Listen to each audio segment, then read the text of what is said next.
I legitimately just cried myself to oblivion like 4 minutes ago, and I had to go wash my face to film this video.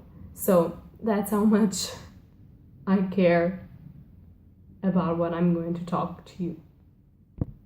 Hello beautiful bookworms, my name is Katarina and welcome to my channel. So today is the next of my series of videos that I'm doing for Fridays that is about the Outlander TV show. And for today I'm going to review the 4th episode. The episode came out this week, and can I just say, first of all, that this was my favorite episode of the season so far. Obviously, it's not going to be my favorite of the season, the whole season, but so far it was my favorite. And although I shed some tears in the last one in the ending, because obviously with Frank's death it was a little bit of a heartache to me because I really enjoyed Frank's character, but in this one I legitimately just cried myself to oblivion. I couldn't stop crying, and it was just heart-wrenching for me to watch that, and it was so good because that's what I enjoy in Outlander. So, without further ado, just so I can discuss this with you without seeming that I have already did in the beginning of this video instead of progressively discussing the episode with you, let's just talk about this 4th episode and what I thought of it. So to begin with, I don't know if you have been watching my videos about Outlander, but if you have, you must remember that I was talking about the pacing and how I was not enjoying for real the pacing that was happening because everything looked so slow and then everything looked so fast and we didn't have a middle pacing, and I wasn't really enjoying this. And I'm very sorry about my accent, but my nose is completely blocked because I'm with allergies and I cried myself so much like 4 minutes ago, so it's hard today to speak. But yeah, so I had a problem with the pacing. I was not enjoying it. So when I watched this episode, finally, for me, the problem that they were having with the pacing was solved because it wasn't fast and it wasn't slow and it was just right. And that might have something to do with presenting Claire in the present situation of searching for Jamie. And in the present situation of just trying to see if he's still alive, where he is, and if she can find him with the help of Roger and Brianna. And the fact that we are in the present, as I said, is something that probably helps me focus on the pacing that is happening instead of just trying to figure out in what year they are, although they present the year that they are in the little subtitles. Sometimes I forget and I have to just go back and forth to just... So for this, it was so easy. And the emotions of the characters and the feelings of the characters looked just right with the pacing.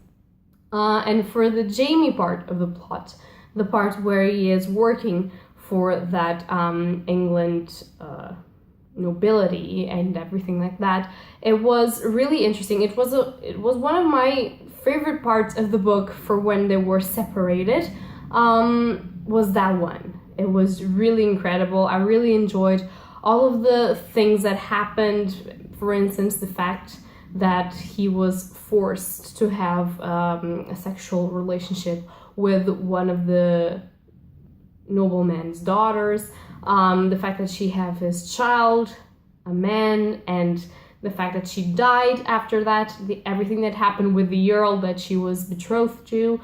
That for me was great, amazing. I was waiting so much to see that, because although it was one of the things that killed me inside a little bit, because it's not like he's betraying Claire in a way because he was forced to do this because his family was being threatened and himself, he was being threatened, but at the same time it's really hard to see him just doing it with other people. And after that, the fact that he has a child and he finally can be a parent for a child that is not gone, the fact that he can put all of his love and everything that he wanted to be for Claire's children in that child, although his mother wasn't the love of his life, is just so freaking amazing.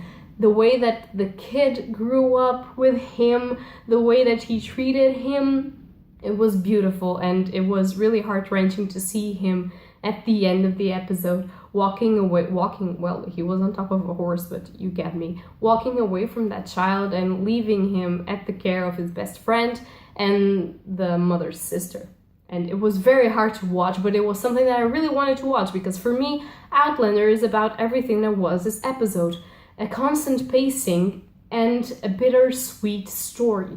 That's what Outlander is for me. And although it was bittersweet because they were separated and you were watching them having separated lives, you hadn't come to this sort of heart-wrenching moment, because you were just watching as an innocent bystander everything that was happening. And now it seems like you are more involved, because you have mixed feelings about stuff. You have mixed feelings about his son. You have mixed feelings about what happened with that lady. You have mixed feelings about Claire searching for him and being desperate and not knowing what's going on. And you also have mixed feelings when Claire gives up on searching for Jamie, which it was such a beautiful scene, seeing her taking everything out of the big posters that they have, like taking everything out, and the music and just everything, and getting ready to follow her path because her daughter needs her, and because she's just searching ghosts, as she says, and it's just amazing because you can see that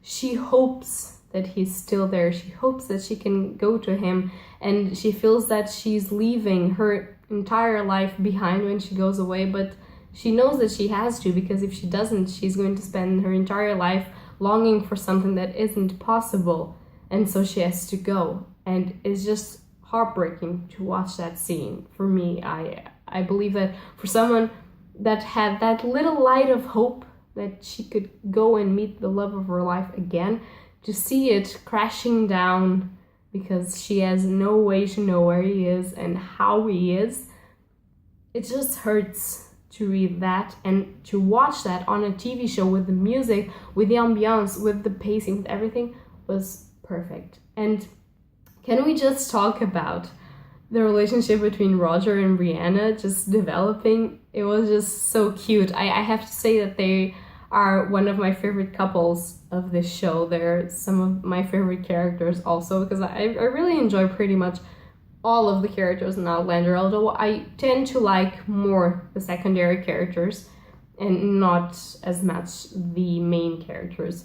Obviously excluding Claire and Jamie, because how can you not enjoy it? And although Roger and Brianna are not my favorite characters of this series, they are just so great, and their love is just so slow burning that is really great. They get to know each other before they even kiss, and that's just so great for me. And yeah, I can't even wait to see if that develops and how that develops on TV show, because obviously I know what happens in the books, but I don't know how they're going to translate that into a real thing on TV. And I do enjoy the girl that plays Brianna more, because at the first time I was like, she isn't right for the part.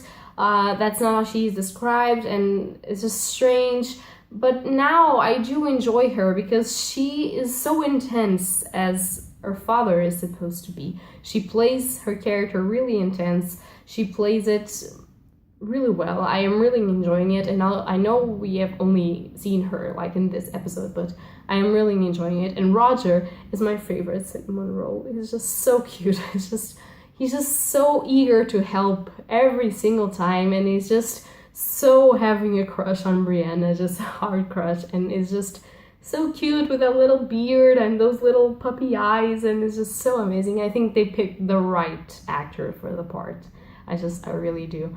And yeah, that's pretty much what I'm going to talk about. I wanted to talk about Willie, little Willie, because I believe that they chose the right kid to play Willie, because he had so similar eyes to Jamie, and it was so incredible to watch that, and their relationship was heart-wrenching at the same time. So that's pretty much all that I can say about this episode, is that it was heart-wrenching and it was my favorite episode. Everything was right, the colors were right, the scenes were right, the pacing was right, the characters were right. It was just so amazing to watch this, and I do recommend that you give season 3 a chance if you haven't enjoyed the first couple of episodes, just because of this one, because it was so great.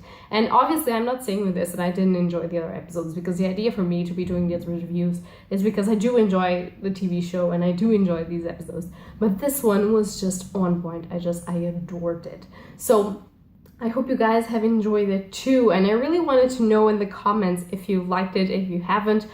What do you feel about this episode? Like, I felt a lot with this episode, and I would enjoy to see what you felt too. So that is that. And yeah, so this video is going to be a little bit smaller because I can't say anything else about this episode. It was just so great. It was that great. I can't even comment about it. And if I'm probably forgetting something, which can happen because I watched the episode 4 minutes ago, so probably I'm still filled with emotions and I can't really speak about what I should be speaking. But if I do, I will try and recap it in the next episode review for the 5th one. So stay tuned for that, and I hope you guys enjoyed this video. If you like it, leave it a like or subscribe down below. And if you want to see the rest of the series of videos that I'm doing, I will leave the playlist link down below as well. And comment down below what you think about Outlander in general and this episode in particular. I loved it, but I understand if you have some criticism to make. Probably I would have more if the feelings weren't so on point for this one. So that is that. I hope you guys enjoyed this video, and yeah, happy readings to you all. Bye!